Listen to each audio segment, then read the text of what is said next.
राधे राधे। राधा रानी की कृपा आप सब पर बनी रहे।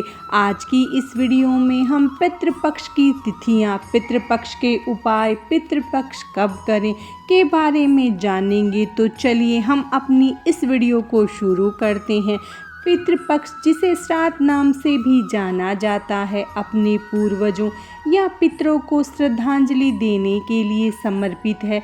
यह 16 दिन तक चलता है, जिसमें पूर्वजों की आत्मा की शांति के लिए तर्पण और पिंडदान किया जाता है। ऐसी मान्यता है कि पितृपक्ष के महीने में श्राद्ध करने से पितरों को मोक्ष प्राप्त होता है, साथ ही पितृदोष से भी मुक्ति मिलती है और घर में सुख समृद्धि आती है। पितृपक्ष की तिथियां हिंदू पंचांग के अनुसार पितृपक्ष 17 सितंबर से आरंभ हो रहा है, लेकिन इस दिन श्राद्ध नहीं किया जाएगा। 17 सितंबर यानी मंगलवार को भाद्रपद पूर्णिमा का श्राद्ध है और पितृपक्ष में श्राद्ध कर्म के कार्य प्रतिपदा तिथि से किए जाते हैं। इसीलिए 17 सितंबर को ऋषियों के नाम से तर्पण किया जाएगा। श्राद्ध पक्ष का आरंभ प्रतिपदा तिथि से होता है, इसीलिए 18 सितंबर से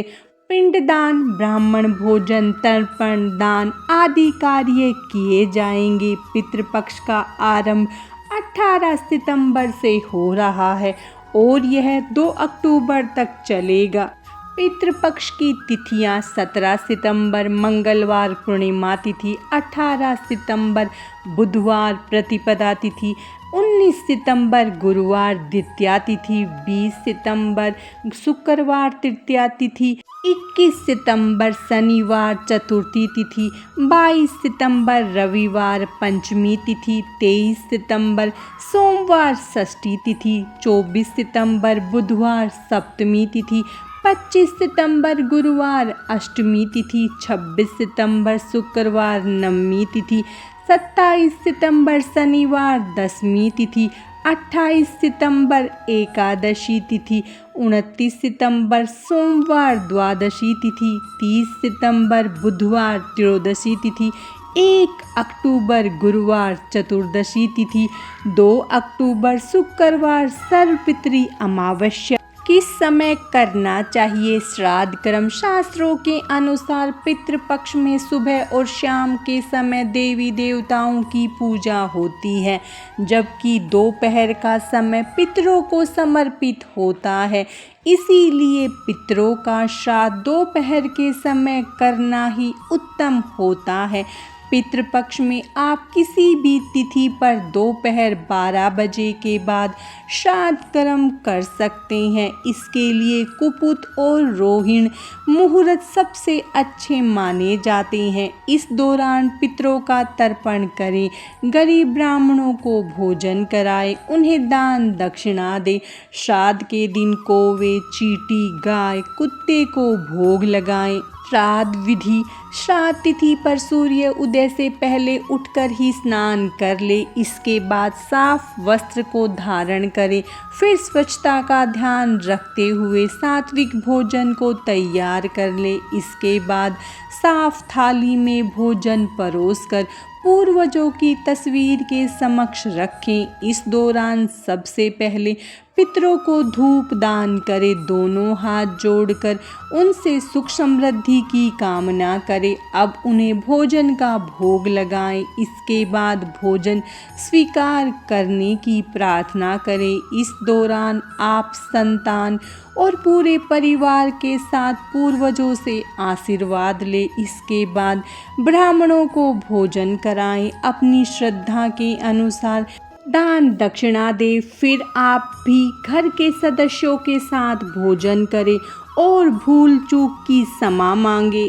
श्राद्ध पक्ष में खाने से जुड़े कुछ नियम: पितृपक्ष में पशु पक्षी को खाना खिलाना जरूरी होता है। इनके बिना श्राद्ध की पूजा अधूरी मानी जाती है। श्राद्ध का खाना जब बनकर तैयार हो जाता है तो सबसे पहले भोजन 3 भागों में बांटा जाता है, जिसे जलाकर आहुति दी जाती है। इसके बाद भोजन गाय, कुत्ता, कौवा, चींटी और देवताओं के लिए 5 भागों में बांटा जाता है। पितृपक्ष का खाना जीव जंतुओं के लिए इसलिए निकाला जाता है क्योंकि शरीर 5 तत्वों से मिलकर बनता है।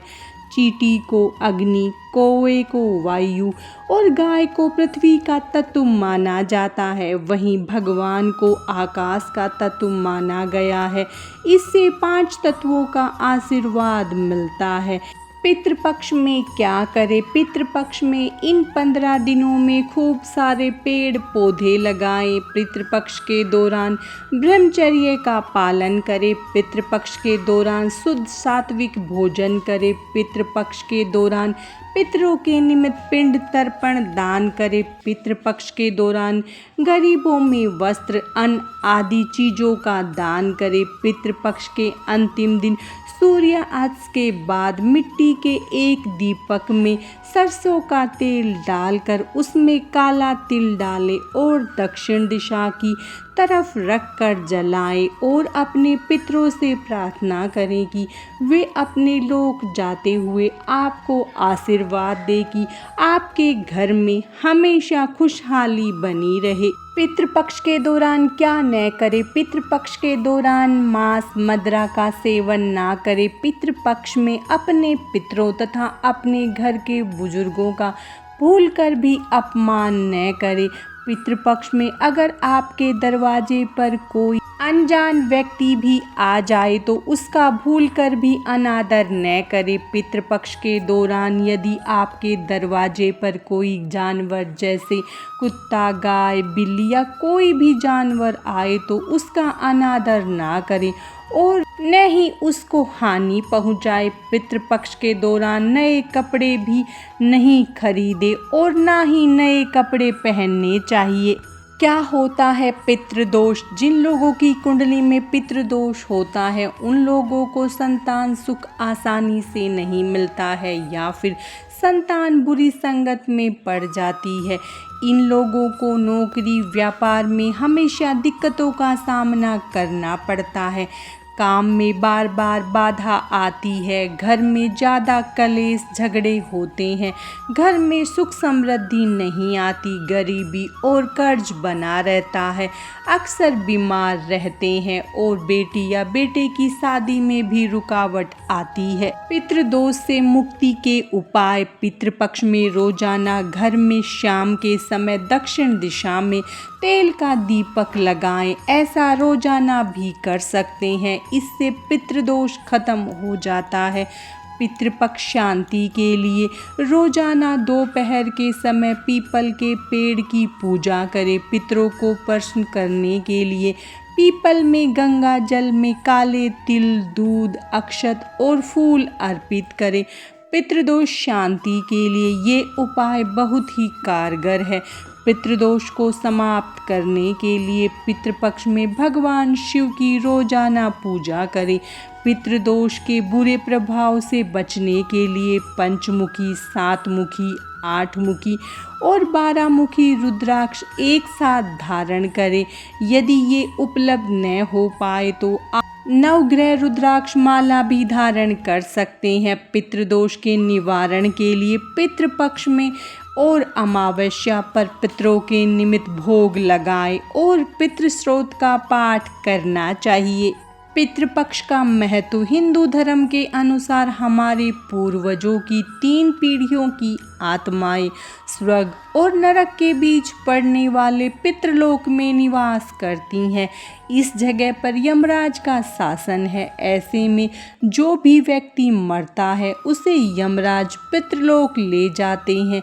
ऐसे में जब किसी परिवार में कोई व्यक्ति मरता है तो पहली पीढ़ी स्वर्ग या फिर नरक जाती है। ऐसे में पितृपक्ष के दौरान इन 3 पीढ़ियों का श्राद्ध कर्म किया जाता है। मान्यता है कि पितृपक्ष के दौरान पितरों का तर्पण, पिंडदान और श्राद्ध कर्म किया जाता है जिससे पितरों की आत्मा को शांति मिलती है।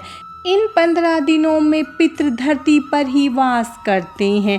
ऐसे में उनके परिवारजन विभिन्न तरीके से अपने पितरों को प्रसन्न करते हैं। आज की इस वीडियो में बस इतना ही। राधे राधे।